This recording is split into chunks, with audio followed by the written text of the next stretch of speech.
एक हालिया हालात हैं, जब मैं कह रही हूं कि 4 साल से स्टैंड स्टिल मामलात हैं, तलखी है। खुद बिलावल भुट्टो ने भी बहुत से ऐसे बयानात गुज़िश्ता 1 साल में मुख्तलिफ फोरम्स पर दिए हैं।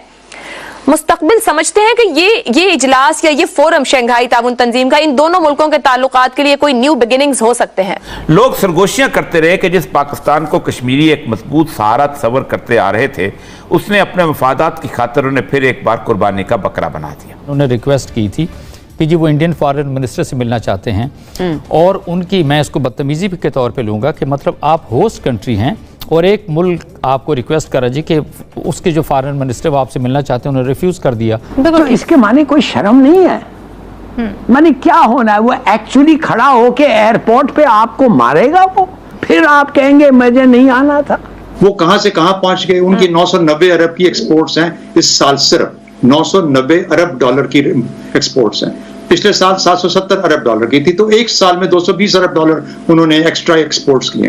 पाकिस्तान माशी तौर पर कहां खड़ा, तो वो एक डिफरेंट लीग में जा चुके हैं। उनके बयानात भी देखिए, उनके वजीर खारजा का मैं बयान सुन रही थी, उन्होंने कहा कि जी खित्ते में हम तमाम ममालिक के साथ हमारे दोस्ताना ताल्लुकात हैं सवाए पाकिस्तान के साथ, क्योंकि क्रॉस बॉर्डर टेररिज्म पाकिस्तान से हो रही है। इंडियन मीडिया बुनियादी तौर पर इसको अपनी जीत समझ रहा है। आपने ताहिर अशरफ साहब से आप खड़े होकर बयान तो दिला दिया कि हमारी कश्मीर की पॉलिसी ये है, वो है, फला है, लेकिन आपका वहां पर हिंदुस्तान की सरजमीन पर कदम रखना बुनियादी और उस हालात में खत्म करना कि जब इंडिया कह रहा है वजीर खारजा कि मैं नहीं मिलूंगा आपसे, आपका जाना बनता ही नहीं था। जय हिंद दोस्तों, स्वागत है आप लोग का हिंदुस्तानी स्पेशल के एक और नए वीडियो में। दोस्तों, जैसे कि आप जानते हैं कि पाकिस्तान के फॉरेन मिनिस्टर बिलावल भुट्टो अभी भारत के दौरे पर हैं और भारत के दौरे पर रहते हुए खुद पाकिस्तानी मीडिया ने ही बिलावल के कपड़े फाड़े हैं और बताया है कि भारत आज भी वही अपने बयान पर टिका हुआ है जो कि आर्टिकल 370 और 35 के हटाने के बाद उसने दिया था। लेकिन हम आज इतने ज़्यादा जो है वो झुक चुके हैं इंडिया के आगे कि हम जो है वो इन सब चीज़ों को अलग रख कर भी हम इंडिया में जा रहे हैं। दोस्तों, कुछ पाकिस्तान के लोग इस बात से सहमत हैं कि बिलावल भुट्टो को एससीओ की मीटिंग जो है वो अटेंड करनी चाहिए, लेकिन ज़्यादातर जो पाकिस्तानी, क्योंकि पाकिस्तानी जो है वो इंडिया से नफरत करते हैं, वो जो है वो बिलावल भुट्टो को भारत का आना जो है वो उनके लिए जो पचाना है वो मुश्किल हो रहा है और अब वो बिलावल को ही आड़े हाथों ले रहे हैं कि आखिरकार बिलावल जो है वो क्यों भारत गया। दोस्तों, इसमें हिलाली भी है। हिलाली, जैसा कि आप लोग जानते हैं कि वो बोल रहा है कि आप जो है वो मोदी के लीडरशिप के सामने जो है वो कहीं ना कहीं घुटने टेक रहे हैं, आप उससे बात नहीं कर सकते। दोस्तों, जैसा कि आप लोग जानते हैं कि आर्टिकल 17 और 35 पे हटाने का सबसे बड़ा मकसद ये था कि जो कश्मीर में पाकिस्तान द्वारा आयोजित आतंकवाद को बढ़ावा दिया जा रहा था उसको रोका जाए और इसमें इंडिया सक्सेसफुल भी हुआ है।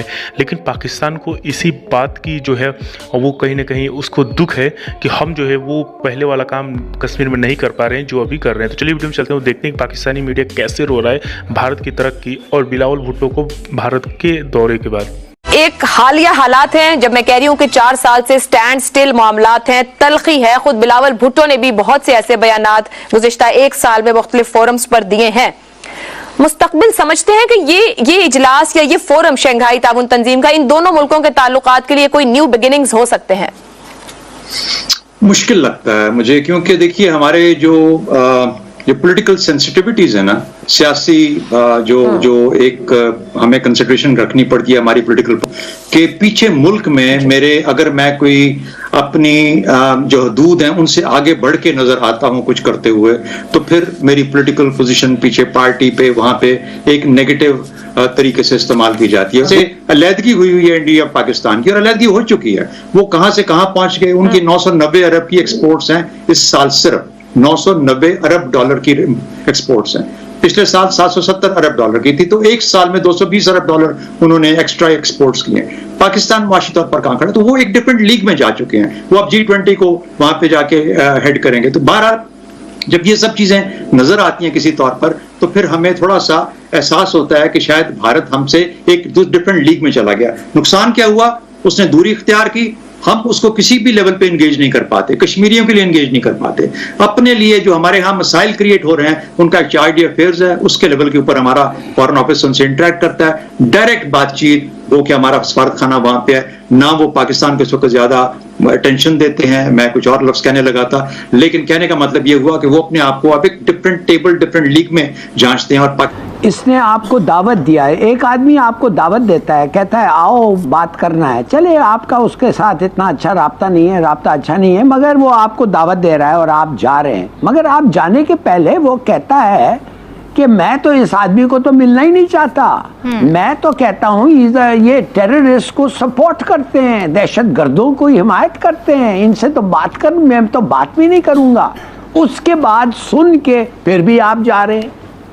और उससे पहले उन्होंने वादा किया था कि इंडिया पाकिस्तान के जो नाराजगियां हैं हम शंघाई में नहीं लाएंगे, हम इस कॉन्फ्रेंस में हम एसोसिएट ये नहीं करेंगे, वही कर रहे हैं आप।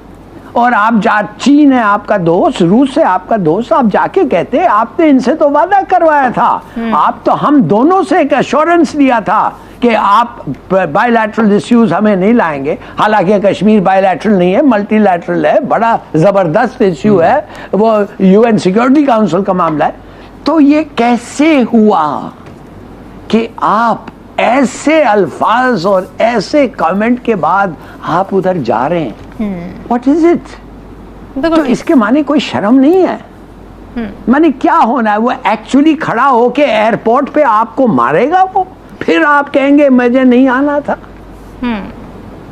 I don't understand. आप मोदी के इंडिया के साथ अगर आप बातचीत करना चाहते हैं, आप बातचीत नहीं कर सकते। वो मुसलमाने के दुश्मन है, पाकिस्तान के दुश्मन है, वो यादव को भेजते हैं, वो बीएलए को करते हैं, वो बीएनए को सपोर्ट करते हैं, वो दाइश को करते हैं, आईसिस को करते हैं। क्या कर रहे हैं आप?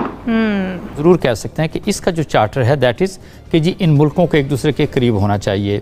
सिक्योरिटी की भी बात होती है, टेररिज्म की भी बात होती है, इकानमी की ये बात करते हैं। सर्टली ये सारे फैक्टर्स ज़रूर आते हैं। एक तो यह सिग्निफिकेंस इस दौरे की है कि 2014 के बाद ये पहला दौर है जो कि इस वक्त पाकिस्तानी फॉरेन मिनिस्टर जो है वो कर रहे हैं इंडिया का। 2011 के बाद, 12 साल के बाद। हाँ, इससे पहले ना 2014 में इफ़ यू रिमेंबर तो प्राइम मिनिस्टर नवाज शरीफ ने जब नरेंद्र मोदी ने ओथ लिया था प्राइम मिनिस्टर का, तो इट वाज दैट टाइम कि उन्होंने वहाँ पे इंडिया का विजिट किया था 2014 में। इसके बाद किसी भी वजीर खारजा का 12 साल। जी बिल्कुल, there you are, that's right. तो ये तो आप कह सकते हैं कि हाँ फाइन, एक इस एससीओ की जो तंजीम ऐसी है कि उसके अंदर सर्टली ये जितने भी ममालिक होते हैं ये एक दूसरे के नज़दीक आते हैं, एक दूसरे से डिस्कस करते हैं और म्यूचुअल इंटरेस्ट की आप बात करते हैं।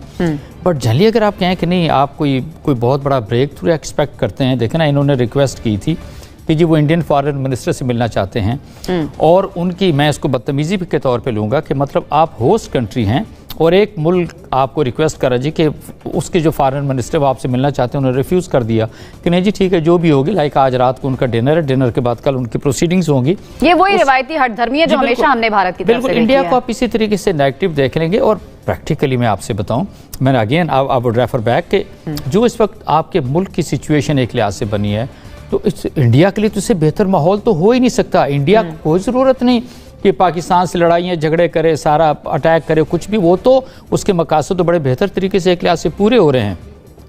नो, अब हमारे सोचने की बात है कि हम अपने आप को किस बेहतर तरीके से एक लिहाज से आगे लेके चलते हैं, हम अपने आप को कैसे पोर्ट्रे करते हैं, अपने मुल्क के अंदर स्टेबिलिटी कैसे लेकर आते हैं, इकॉनमी को हम कैसे बेहतर करते हैं।